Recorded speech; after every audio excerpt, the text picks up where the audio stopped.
take their hard rock music and just update the lyrics. And this was in 1968. They were probably the first hard rock band in the United States. So that's where it came from. So chapter 1, A Change of Heart. Being 17 and smitten has opened the door to more adventures than youthful imaginations are equipped to handle. Mike Jungman wouldn't be here at all if he hadn't transferred from Gladstone High School, pursuing another of those faces that could launch 1,000 ships. While the romance of teenage fantasy seldom works out, the adventures sometimes do. Of those that do, only a handful leave a lasting legacy, something their fertile minds never saw coming.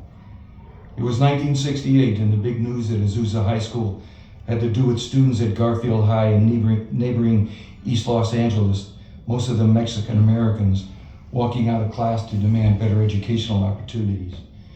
The largest mobilization of Chicano youth leaders in American history, the walkout spread to other campuses, including Azusa High School.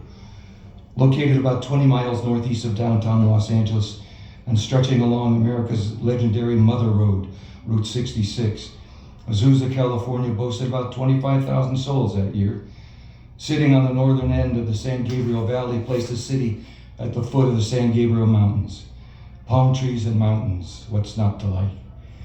New to Azusa, Mike's reputation as a drummer was spreading quickly.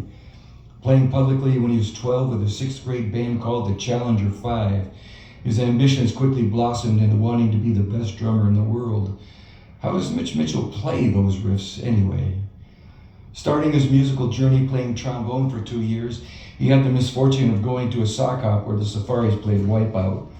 Seeing all the girls hanging around the drummer wrecked my trombone career, Mike joked. Walking across campus, he was approached by another student. No warm, friendly greeting of someone welcoming a new person to school. No extended hand. No hello, I'm Jeff Newman.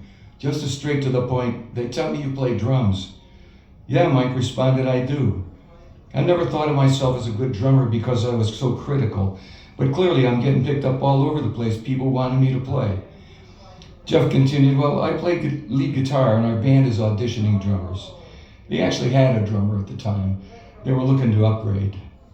At the first gig a few months before, the White Clap won the Azusa High School Battle of the Bands against groups including Soundproof Cookie Jar, the Nuclear Test Band, and Flesh and Blood. With such impressive bona fides, Mike thought it might be worth a listen. Setting up for the audition, he set up his drum kit next to Jeff's amp, dialing in his gear, setting up the sonic feedback loop that starts the Hendrix song Foxy Lady. Jeff didn't recognize or care about the look of pain on Mike's face. Recoiling from the intense volume, Mike looked at Jeff and said, hey man, can you turn that down a little? Establishing the order of things right off the bat, Jeff snapped, look man, you play drums, I'll play guitar. Jeff was a standout player, Mike mentioned, exacting a la Don Felder. He wasn't interested in much else. Rehearsals were mostly about getting his parts down. Those kinds of issues tend to rub the rest of the band the wrong way, but Jeff marched to his own cadence. It didn't matter if you liked it or not. He started playing the beginning of his freshman year. I just grabbed the guitar and playing like someone who's learning to play third bass, I just kept doing it over and over and over again. With Fred Caban on bass, Major Cornell on organ, and Billy Avalos with vocals, the White Clap took off with a sonic roar. Setting their collective volumes on 11 and selecting the Iron Butterfly classic Inagata Divida for the audition, they shook the foundations of the garage. Mike later observed, I nailed it, man. At least I must have, because I got the gig. Fred Caban was also a transfer to Azusa from Roosevelt High School in East LA. He was another lead guitarist of note, playing bass with the group only because Jeff wasn't going to give that up for anybody. I made more money playing bass than I ever did playing guitar, Fred mentioned. Learning his first guitar chords, G and E minor at age 7, from a house painter his father hired, Fred took off and figured out how to play. At age 12, while Mike was jamming across town, Fred was playing professionally with several James Brown style funk bands in East LA. After a few months of playing covers, the Clap was convinced that they were ready to be stars in the California scene. Though they had played only a few simple gigs, they felt they had conquered Azusa and spread their vision to the larger world. Calculating that the only thing they lacked was funding, they hatched a teenage plan. We wanted to have a hit record and be famous, So we were out trying to find our future, Fred commented. We knew some people in San Juan Capistrano who were artists and painters who had money. We were trying to contact them to see if they would be interested in helping us out, sort of funding it all. The only problem was that Billy wanted Jeff to go along and Fred wasn't into it. Jeff was Eric Clapton, Fred was Jimi Hendrix. Both musicians played a form of blues-based rock, but they were worlds apart, both in their musical sensibilities and the sounds they each wanted to pursue. Jeff's comment on the tensions between them was pretty simple. Fred was playing lead on bass, basically, but that's fine. He could tolerate that much. Billy talked Fred into taking Jeff. It was his car, after all. Prepared to spend the night on the beach somewhere, the three of them jammed sleeping bags and guitars into Billy's VW Bug and headed south on the Pacific Coast Highway. The trip to San Juan ended up being nothing more than a waste of time, so they arbitrarily decided to divert to Huntington Beach, Surf City, USA.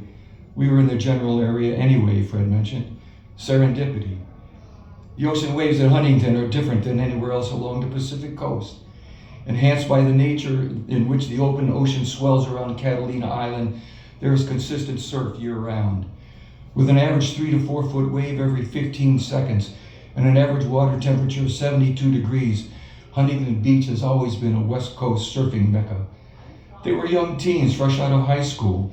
The rock gods seemed to be smiling on them, and the beach was calling. Why not? For budding rock stars with a deflated plan, it was a pleasant consolation prize on such a gorgeous Southern California day. Jeff commented, we had last eaten the day before at a Taco Bell, and I remember getting a taco burrito. For us, just eating was a big deal because we didn't have money. We were all broke, sleeping on the beach, trying to make sure we don't get run over. Next morning, walking along the Pacific shore, they were approached by a few people working out of a storefront at the end of Main Street, known as the Jesus Light Club. You guys hungry, they asked. Seriously? The trio quickly grabbed the concept. So, if you go and listen to something about Jesus, they give you a sandwich, Jeff laughed. Well, yeah, we'll go for that. Leaving the beach, walking across the highway, entering Main Street, the host yelled at everyone they encountered to get right with God. This was going to be different. That's my reading.